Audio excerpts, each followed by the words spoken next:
최근 남북 정상회담과 북미 정상회담이 성공적으로 개최되면서 평화를 위한 변화에 속도가 붙고 있는데요.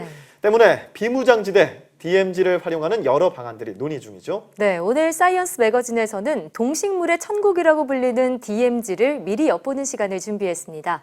서울시립과학관 이정모 관장과 함께합니다. 어서 오세요. 안녕하세요. 이정모입니다. 네. 최근 남북 관계에 순풍이 불면서 DMZ를 생태공원으로 한다. 그리고 남북 간에 이것을 같이 공동으로 조사, 연구한다. 이런 이야기들이 많이 나오고 있는데요.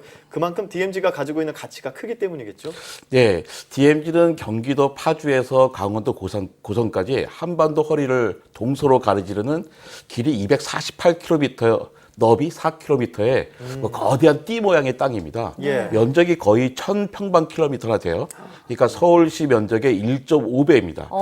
그런데 서쪽으로는 또 습지가 많이 발달되어 있고 동쪽으로는 산악이 많이 발달되어 있어요. 예. 그 DMZ가 설정된 게 1953년이니까 그때부터 65년 동안 멸종 위기종을 비롯한 생명 다양성이 자연스럽게 보존된 곳이죠. 네. 최근 환경부가 지정한 멸종 위기종 동물 가운데 75종이 DMZ에 살고 있고요. 식물까지 포함하면 101종의 멸종 위기종이 DMZ에 살고 있습니다. 101종이요. 이렇게 우리 땅에서 사라져가고 있는 동식물들을 볼 수 있다고 하니까 DMZ 저도 꼭 한번 가보고 싶다 이런 생각도 드는데요. 예. 오늘 이 DMZ에 어떤 생물들이 살고 있는지 알려주신다고요? 제가 한번 먼저 물어볼게요. 네. 우리나라에서 최상위 포식자에 해당하는 동물이 뭘까요? 저 최상위 알아요. 포식자 뭐요? 사람. 예, 사람이 맞습니다. 흔히 동물 네. 호랑이라고 생각하는데요. 예.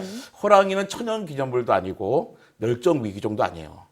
왜냐하면 이미 우리나라에서 호랑이가 멸종됐기 때문이죠. 멸종이 됐군요. 예, 그러니까 호랑이가 사라진 한반도 남쪽 산야에서는 우습게도 담비가 바로 최상위 포식자입니다. 아니 담비가요? 네, 담비는 쪽제비과 동물인데요. 길이가 50에서 60cm 정도로 삭보다 조금 더 큰 동물입니다. 네. 보통 쥐나 작은 새를 잡아먹고 또 열매도 먹는 잡식성 동물입니다. 예. 그런데요, 담비는 작은 동물뿐만 아니라 노루나 심지어 멧돼지처럼 큰 동물도 잡아먹습니다. 네? 그러니까 호랑이가 없는 숲에 담비가 왕이 된 셈이죠. 예, 아니. 지금 화면으로 보면 너무 귀엽고 이 귀여운데. 담비가 저렇게 귀여운 담비가 호랑이가 없으면은 최상위 포식자다. 그러니까 자기보다 덩치가 큰 멧돼지도 잡아먹는다는데 어떻게 그렇게 할 수 있는 거죠? 네, 그러니까 겉모습에 속으면 안 되고요. 예. 그러니까 호랑이처럼 단숨에 숨통을 끊는 방식은 아닙니다. 아. 보통 3마리 담비가 협력을 하는 무리 사냥을 하는데요. 예. 먼저 담비 한 마리가 멧돼지 등에 올라타서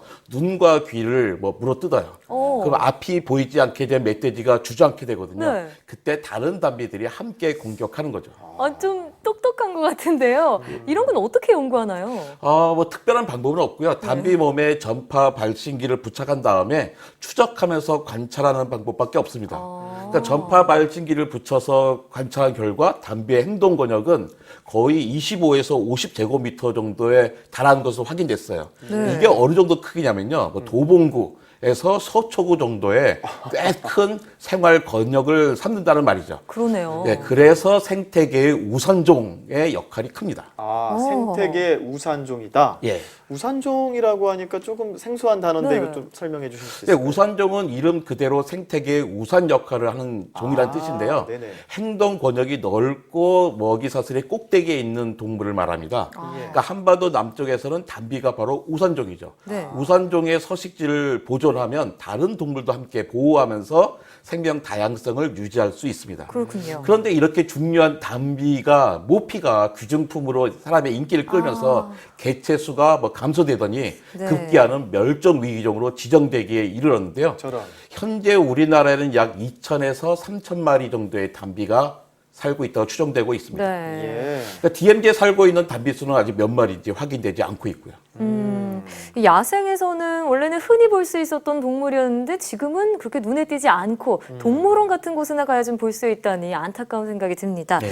이 DMZ에서 볼 수 있는 또 다른 희귀종이 있다고요? 많이 있는데요. 우리 정서와 맞닿아 있는 동물이 또 있습니다.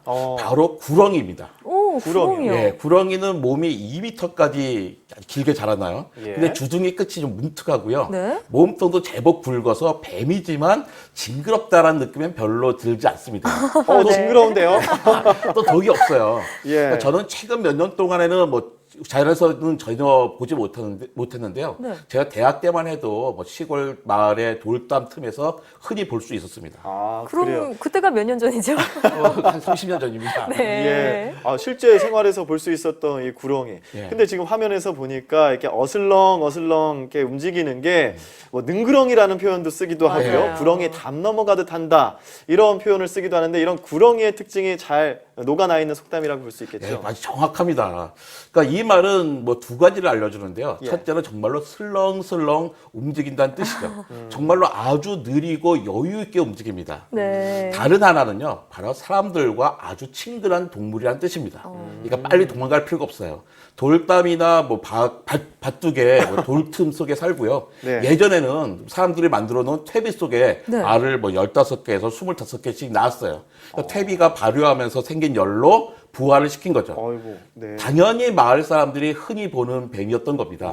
하지만 구렁이를 보고서 내쫓지 않았어요. 네. 심지어 구렁이가 집에 들어오면 재물이 집에 들어오고 복이다. 네, 그렇죠. 집구렁이가 나가면 집이 망한다고도 생각했습니다. 그랬군요. 예. 아니 그런데 집 근처 퇴비에다가 알을 낳을 정도면은 거기서 이제 구렁이를 쉽게 볼 수 있었다는 건데 네. 저는 상상만으로 너무 무서운데요. 근데 지금 말씀하신 것처럼 구렁이가 이제 집에 들어오면 재물이 들어온다 이런 식으로 우리 정서상 네. 구렁이를 참 이렇게 반기고 좋아했던 것 같은데 네.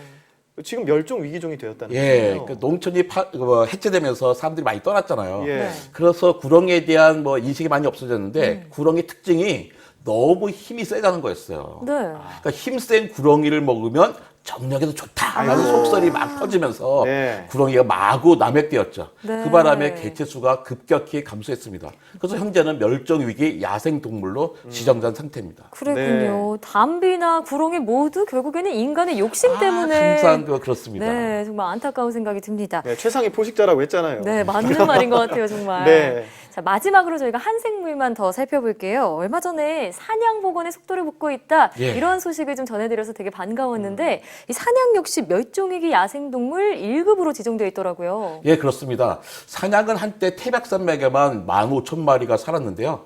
점차 줄어서 천연기념물 217호로 지정되게 이르렀죠. 네. 최근에는요, 그나마 좀 보호를 잘 받아가지고요. 다시 뭐 700에서 900마리까지 늘어난 상태입니다. 네. 사냥은 북한에서도 많이 줄었어요. 오.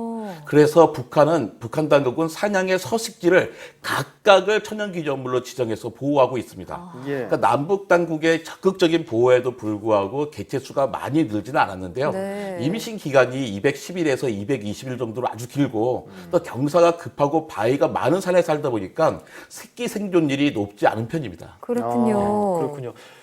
지금 사냥 같은 경우에도 복원 사업을 계속 하고 있으니까 앞으로도 기대를 해볼 필요가 있을 것 같고요. 예. 그 멸종 위기종이 1급과 2급이 있는데 1급이 조금 더 높은 단계의 멸종 위기 그렇죠. 등급이라고 항상 봐야겠죠? 그러면요. 1급이면 더 무섭고 겁니다. 예, 가장 그런데요. 위급한 상황인 거죠. 그렇죠. 네. 근데 이 DMZ 안에 이런 멸종 위기종들이 같이 살고 있다. 예. 뭐 그런 연구들이 활발하게 논의되고 있고 북한하고 우리나라하고 같이 이걸 협의를 해서 뭐 공동 연구를 한다든가 생태공원으로 만든다던가 하게 되면 여기에 살고 있는 멸종 위기종들한테 또 피해가 가는 건 아닌가 하는 네. 생각도 하게 되거든요. 어떤 예. 것들이 고려돼야 될까요? 남북 사이에 평화가 정착되면 DMZ를 어떻게 이용할까에 대한 논의가 좀 상당히 많이 있잖아요.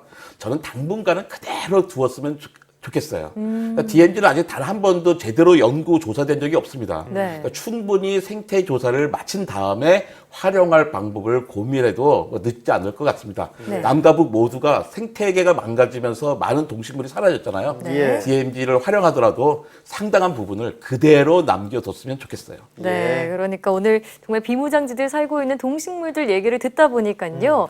차라리 사람의 손길이 닿지 않는 게 가장 좋은 보호의 방법이 아닌가 싶은 생각도 들었습니다. 네. 지금까지 서울시립과학관 이정모 관장과 함께했습니다. 오늘 말씀 고맙습니다. 감사합니다.